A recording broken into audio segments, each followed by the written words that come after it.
అలా వాళ్ళ అన్నతో ఊరొచ్చిన తను ఎప్పుడు లోన్లీగా ఫీల్ అయ్యేది.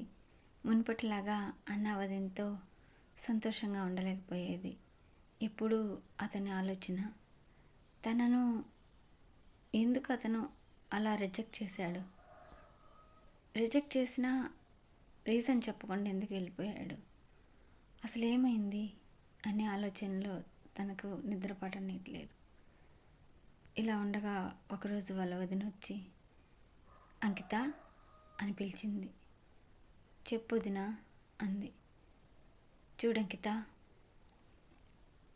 అతనితోనే నీ జీవితం కాదు కదా, అతను ఎవరు మాకన్నా ఎక్కువ, వచ్చాడు వెళ్ళిపోయాడు, అదే ఆలోచిస్తూ నువ్వు ఇలా ఉండిపోవాలనా?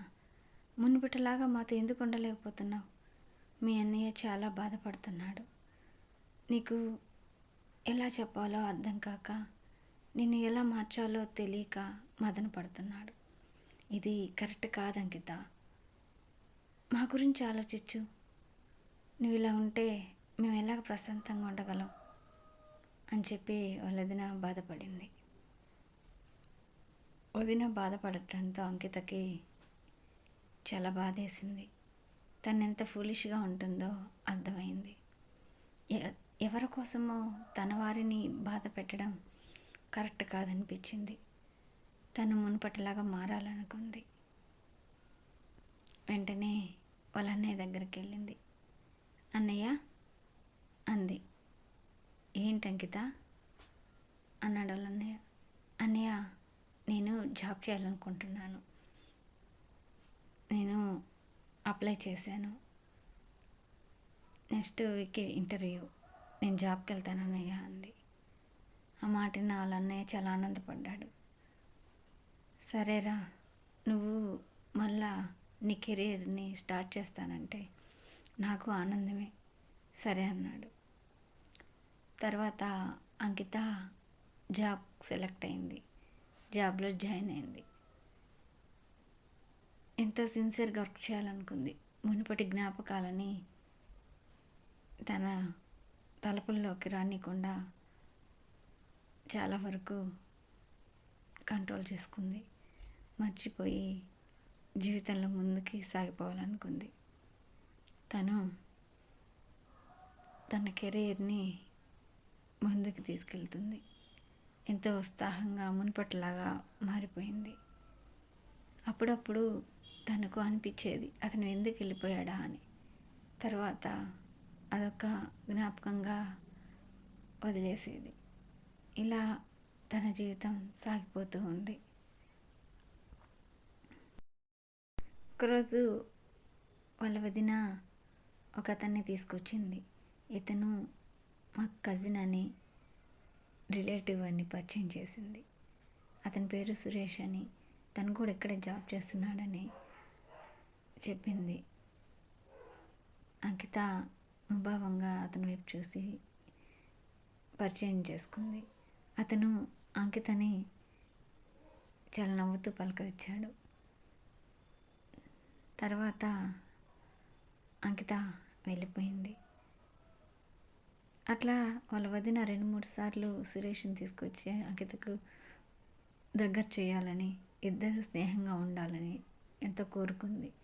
కానీ అంకితకు అతనితో అంత స్నేహంగా ఉండాలని ఏం లేదు. కాకపోతే సురేష్ తనతో మాట్లాడుతున్నాడు కాబట్టి నార్మల్గా మాట్లాడేది.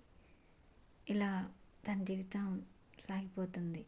అతి త్వరలోనే తను ఒక గొప్ప స్టేజ్కి వచ్చింది. మేనేజర్గా సెలెక్ట్ అయింది. చూస్తుండగానే 2 సంవత్సరాలు గడిచిపోయాయి. తను ఆఫీస్లో పనిచేస్తున్న నిధిని గమనిస్తుంది. నిధి ఈ మధ్య చేరింది. తన వయసే ఉంటుంది, కానీ ఎందుకో బాధగా ఉంటుంది. తను నిధిని పలకరించాలనుకుంది. హాయ్ నిధి అంది అంకిత. చెప్పండి మేడం అంటూ లేచి నిల్చుంది నిధి. మీతో కొంచెం మాట్లాడాలి, అట్లా లాన్లోకి వెళ్దాం, వస్తారా అంది. సరే మేడం వస్తాను అంది. అంకిత వెళ్ళి నిలబడింది. తన కోసం చూస్తుంది. ఇంతలోకి నిధి వచ్చింది. హాయ్ నిధి, ఎలా ఉన్నారు అంది. మేడం, నేను బాగానే ఉన్నా మేడం, ఎందుకు అలా అడిగారు అంది. చూడు, లేదు, మిమ్మల్ని చూస్తుంటే 3 డేస్ నుంచి మరీ డల్గా ఉన్నారు. స్టార్టింగ్ నుంచి చూస్తున్నారు, మీరు సిన్సియర్గా వర్క్ చేస్తున్నారు, ఎవరితోనూ అంత రూడ్గా ఉండరు, డీసెంట్గా ఉంటారు. మీకు మ్యారేజ్ అయింది కదా? అవును మేడం. మీరు దేనికి అలా ఉంటున్నారు? మీకు ఆఫీస్లో ఏమైనా ప్రాబ్లం ఉందా?